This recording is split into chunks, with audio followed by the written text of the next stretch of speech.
Hello and welcome to our review for The Old Man and the Anomaly, which was episode 8 of the sixth season of the 100.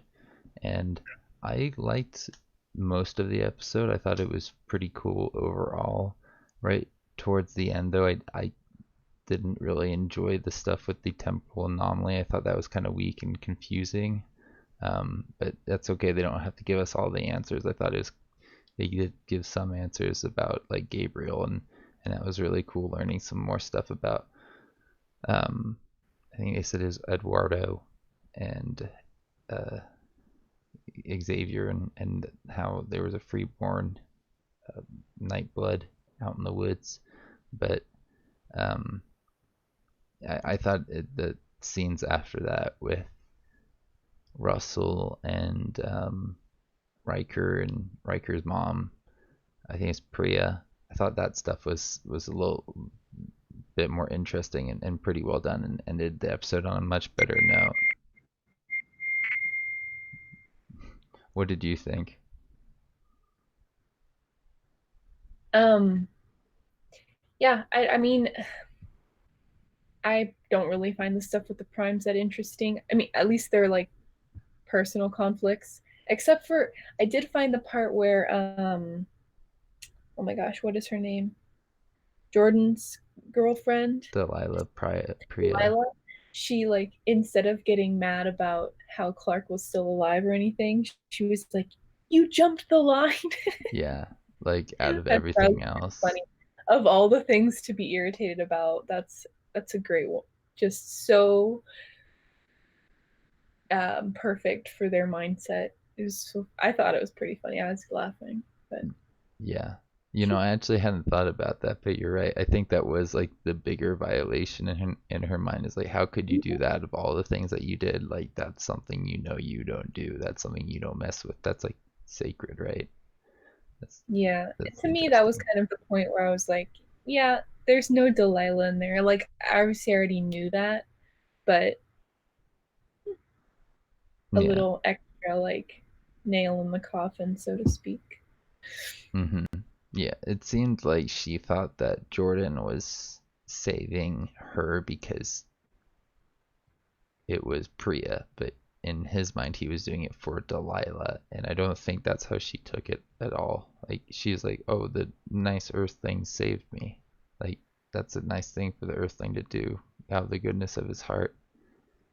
She Mm-hmm. doesn't understand how such a violation in their minds. They're just so used to it at this point. That's how things are. But I Yeah. I don't know how many primes are in between them in the line. Like there must have been a couple. I think you were right when you were saying that there's some others in between Josephine and Kaylee's family because they were the ones I think that were supposed to come back next. At least that's what I was thinking. I could be wrong. I Kaylee. Well, isn't that the family that's all dead? So whatever, right? they're gone now. Yeah, They're all gone. they're all gone. I'm pretty sure they're gone. I don't think there's a way you can come back from having your chips erased.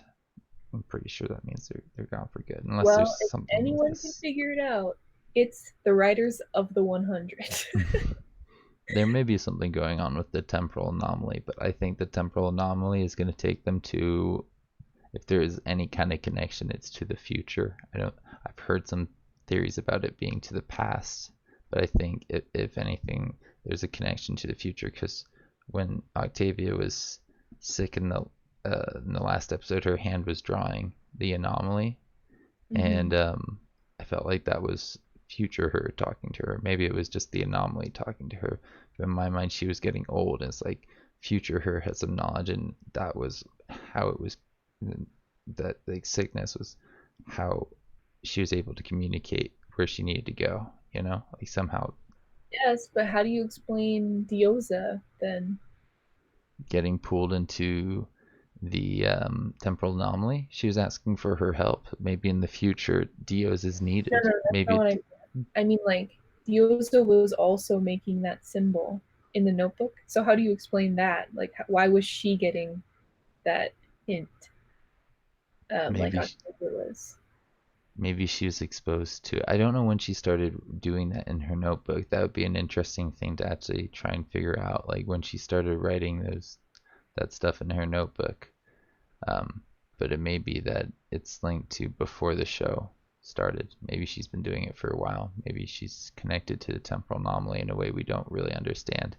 I thought it was pretty interesting that somehow Octavia was able to come back and everybody else who's gone into the temporal anomaly apparently disappears. There's something different about her, and yet at the same time, Gabriel took her to the temporal anomaly thinking that he could fix her, that he could help her. I was, I was very confused and curious if they have all of those angles figured out or if it was just kind of like a convenient plot, you know? Like everything just happened to fall into the right places. But I have a feeling they've thought this through, and there's going to be some more answers in the next few episodes. Maybe not all in one go though. Yeah. I mean, I guess this is just how TV is, but like every time they answer a question, it just gets way more convoluted. Like, I don't know. Well, they start off this episode with the the tree that was covered in radios, and they didn't give us answers on that, so that made me feel like they're thinking about more elements, and they've got more things coming in the near future. Mm-hmm. And I think that they did that right at the beginning and didn't revisit it so you would forget it. That's something that's important that they want you to overlook. So I don't know what the verge is, what the tree is with all the radios on it, but I think that'll come into play in the next episode probably.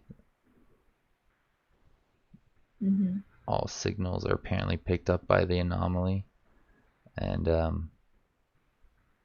don't know if that leads to the visions of like, hope or whatever that Diosa sees.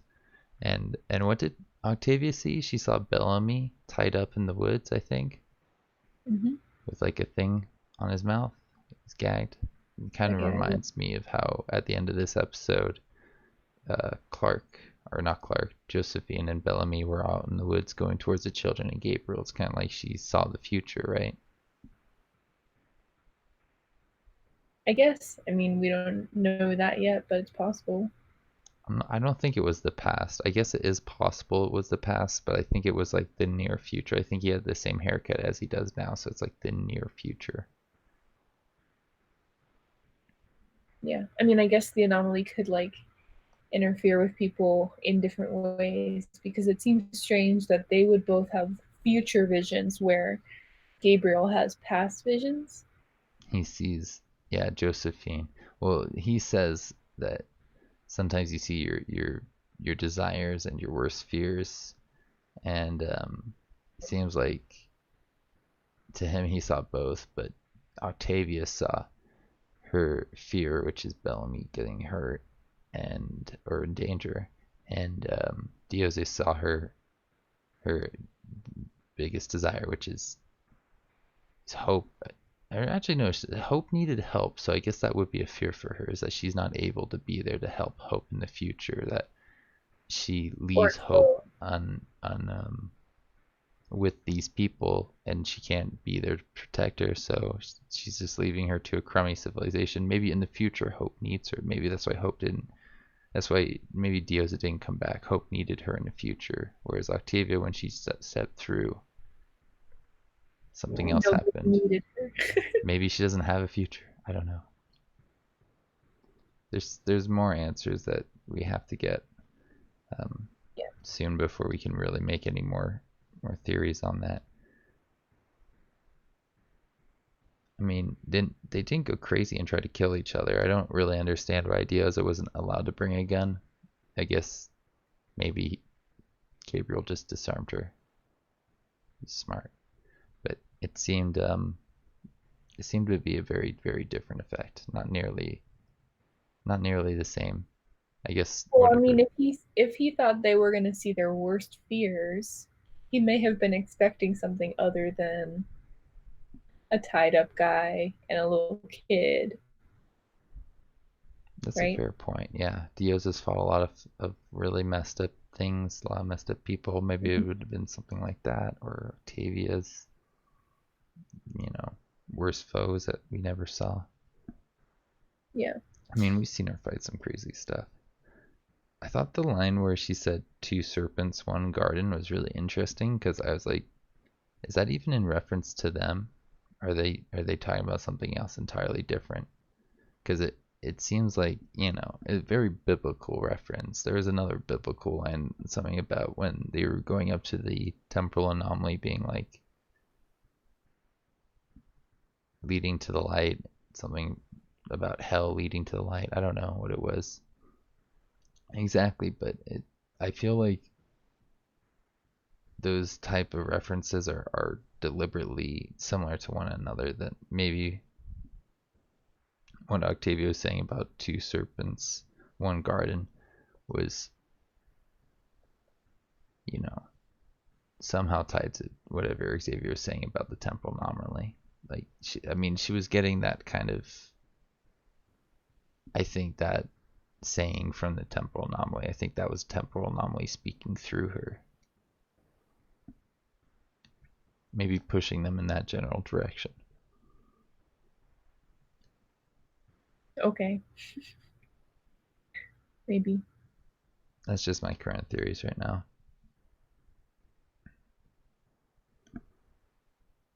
I like the stuff with the Gavin guy, Abby, and Kane. I thought that was kind of cool.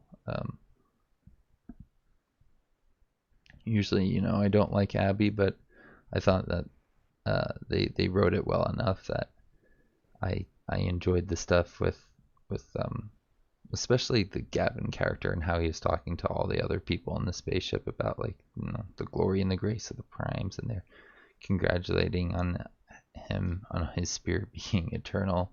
And I think maybe that's because in all the mind drives there must be some kind of memorial or place for the hosts. Like, maybe they're erased but not entirely forgotten. I feel like there may be a part more to the story than we've found out, more than they've let on, and accidentally they've left stuff out.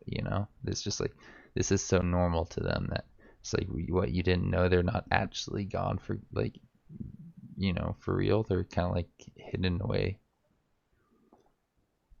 I guess I thought that was more like a reference to how they uh worship the people who, or not worship, but they, like, I don't know, pay respects to the people who donated their lives or whatever. Because that's a huge thing, isn't it? Like, to have paintings and pictures of those people and, like, Mm-hmm. honor their sacrifice kind of thing. Yeah, I guess they do write about them and like how they could have been this and that, and this is what they'd already done. Yeah. I think, Russell definitely, or not Russell, Riker, he definitely had those little, like, were they memento moris? Yes, I think that's what that it is, because that's the Yeah. name of the episode. Yeah, he was remembering them, and I think other people did something similar. But then I think could have just been him. I think that was part of the emphasis of that episode, was that he actually pays a little bit more respect to the dead in the traditional sense, whereas the others are doing it in their way. They're like, you jumped the line. But Yeah, yeah. this has been the way for hundreds of years. You gotta do things the right way, or else, there's no logic to this madness. What did you think of Maury and John and that whole interaction? Because I know you're a big fan of John and Maury. You think they should stay together forever. I like it. I thought it was very cheesy and dumb. I did not like that the scene. I'm sure we all know what I'm talking about. Mm-hmm. Yes, with the mind I just rapes. think that, like, every single time the writers want to do something dramatic, they have to put in like a freaking romantic scene right before. And it's like, oh, as soon as that happens, oh, one of those people's gonna die. You know what I mean? I'm getting a little sick of it, to be honest. Um, like, if they want to have a romantic scene like that, or however, just do it. And you don't have to like try and kill those people off in like 2 minutes. Yeah, they tried to make it out like Amori's in danger, John's in danger, Maury's in danger, John's in danger. But at the end of the day, though, they were both safe. Like John sure got his leg sliced open, and I He got think you're his, supposed to bleed out from that kind of he got cut his in like femoral 30 artery seconds. slashed. Like he should be dead, but you know he's gonna be okay. I think. Like maybe out of the next few episodes, he's got to recover.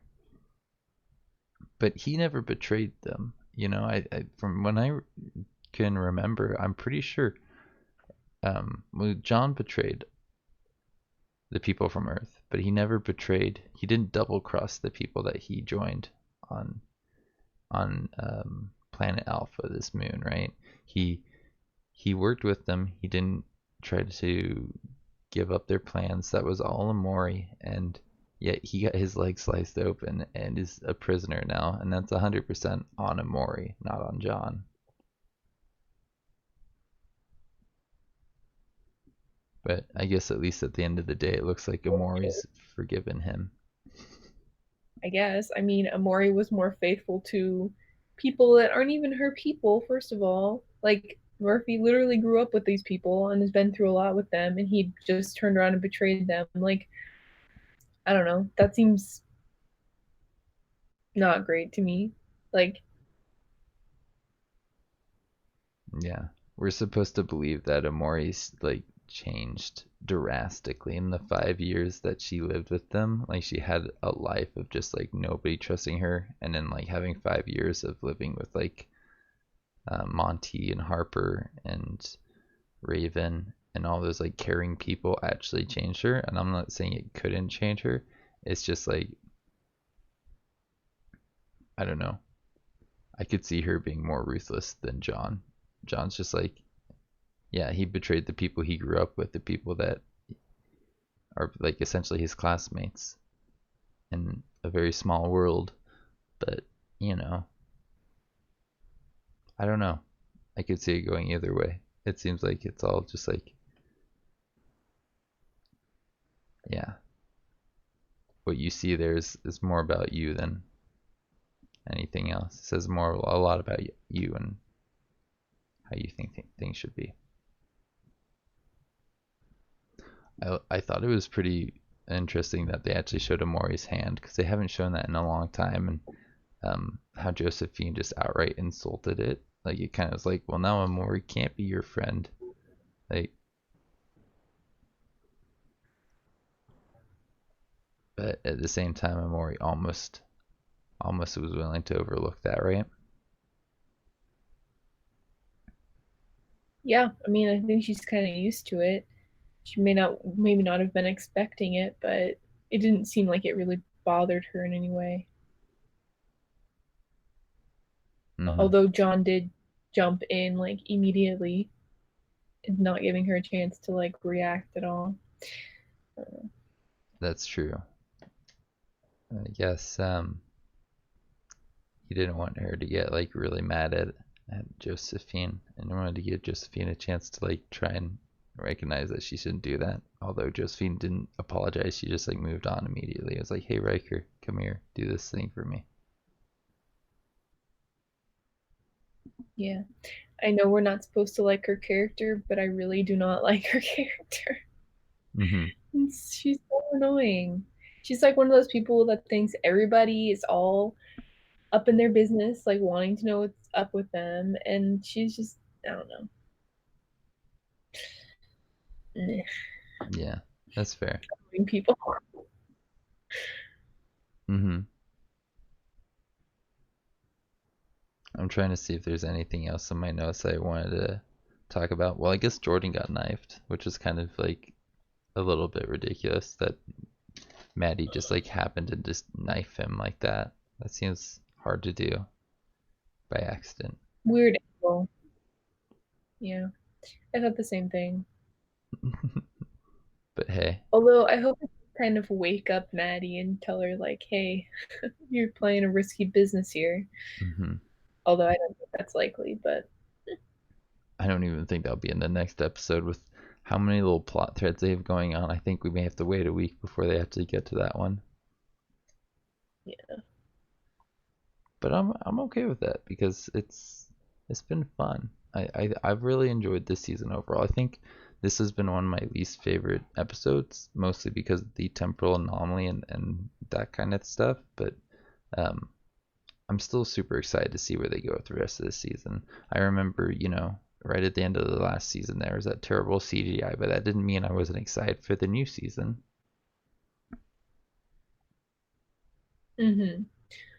Yeah, the temporal anomaly was kind of a letdown. Yeah, I agree with that. It just seemed a little bit like a cop out. I thought they could have done something a little more interesting with that whole the old man thing.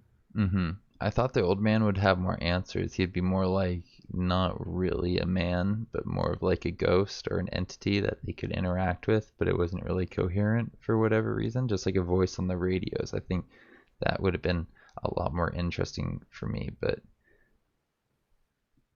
are we really going to take Gabriel's word? I mean, I guess we probably should. For simplicity's sake, that's probably the truth. But there could be more to it. Maybe the old man, or there's maybe Xavier lied to them, and the old man is more than what was originally led on. I don't know. I got to think about this stuff. I kind of want to rewatch that episode and see what else I missed because there's a lot of details there at the beginning. Like, well, actually throughout the episode, just because they have so many characters at this point, they just seem to cram a lot into each scene. Yeah. Is there anything else that you maybe wanted to talk about? Not really. I was just thinking, like, are there any characters we didn't see in this episode? There's quite a Um, few. Maybe we saw Jackson and Miller. Miller was briefly in it. And we actually went up to the spaceship and saw a lot of people up there too. uh-huh.